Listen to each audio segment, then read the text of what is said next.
Empecemos por que me cuentes cuál es el enfoque de disminución de riesgos y daños, que es lo que tú recomiendas que se haga con respecto al consumo de droga y es lo que más me ha interesado. Ok, yo creo que, bueno, no, muchas gracias por la invitación y siempre ha querido como echarme esta conversada. Reducción de riesgo y daño básicamente es un enfoque que se abre camino en la mitad de la polaridad de no hacerlo o de deje de hacerlo, ¿no? La educación en drogas ha sido no lo hagas a punta de miedo, terror, poca educación, o ha sido si lo estás haciendo deja de hacerlo. Pero en la mitad de eso pues se abre un escenario y es como también la manera como yo entro a este tema, y es que llega un momento donde uno está usando sustancias y donde el entorno está usando sustancias y se da cuenta que ni es delincuente, es completamente funcional, pero además tampoco quiere dejar de hacerlo, ¿no? Sí. Entonces, básicamente es un enfoque de salud pública que está orientado a personas que no quieren o no pueden dejar de usar drogas. Y lo que se busca es que mejore su calidad de vida.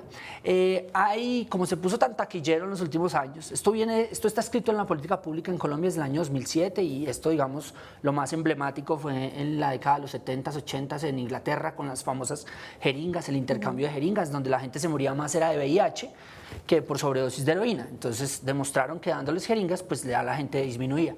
Pero esto en Colombia tomó mucha fuerza, los últimos 10 años logró posicionarse muy bien. Colombia es uno de los países más avanzados en este tema, y eso es, o sea, si las personas quieren consumir sustancias, no quieren dejar de hacerlo, necesitamos que tengan una calidad de vida óptima y reduzcan los riesgos y los daños asociados a esos consumos. Puede ser para consumidores recreativos, funcionales, pero también viene mucho de consumidores que son muy problemáticos y tienen dependencia dura. ¿Tú qué consideras dependencia a las drogas? Noto que no usas la palabra adicción, sino la palabra dependencia. Y me parece que ese es como un punto en donde se parten las aguas en la moral general, ¿no? Porque entonces la gente suele estigmatizar al adicto. Entonces puede que acepten, sí, está bien que la gente meta drogas, que sepa cómo, pero es que se vuelven adictos y entonces también se estigmatiza al adicto.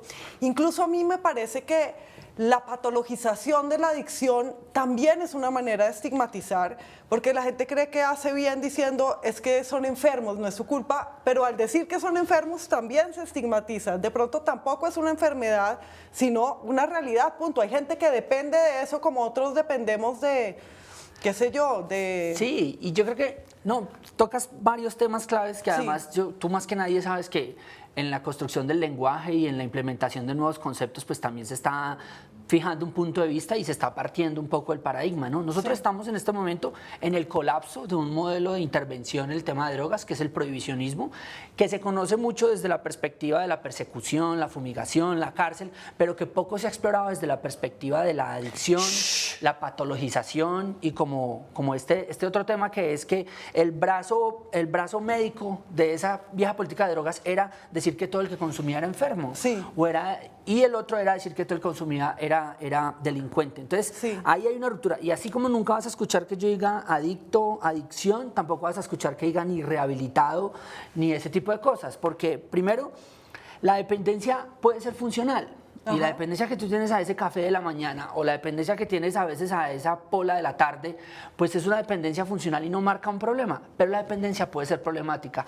Y las categorías hoy en día hablan más de, mira, desde el año 2010 en Colombia hay 6 tipos de personas usuarias de drogas y se reconoce, el Ministerio de Salud lo reconoce: experimental, recreativo, habitual, dependiente y problemático. Y muchas veces el consumidor problemático ni siquiera es dependiente. El que se toma los tragos al fin de semana, coge un carro, se estrella, después se gasta la plata el arriendo y aparte de eso va y golpea a su familia, es un consumidor problemático, más no dependiente.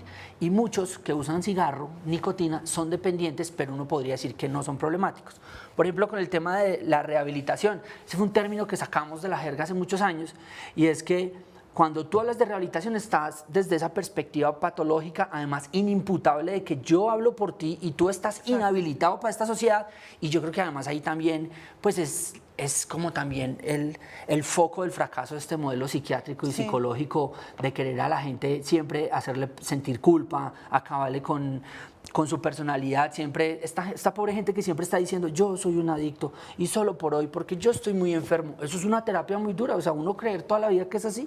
Entonces creo que esas son cosas que hemos venido cambiando, y por lo menos para, por ejemplo, Para la rehabilitación eso cambió hace rato. Hoy en día hablamos de superar un consumo problemático o gestionar un consumo que tiene problema. Ese tipo de cosas, pero ahí vamos cambiando los términos y vamos cambiando la manera de entender este tema también. En tu libro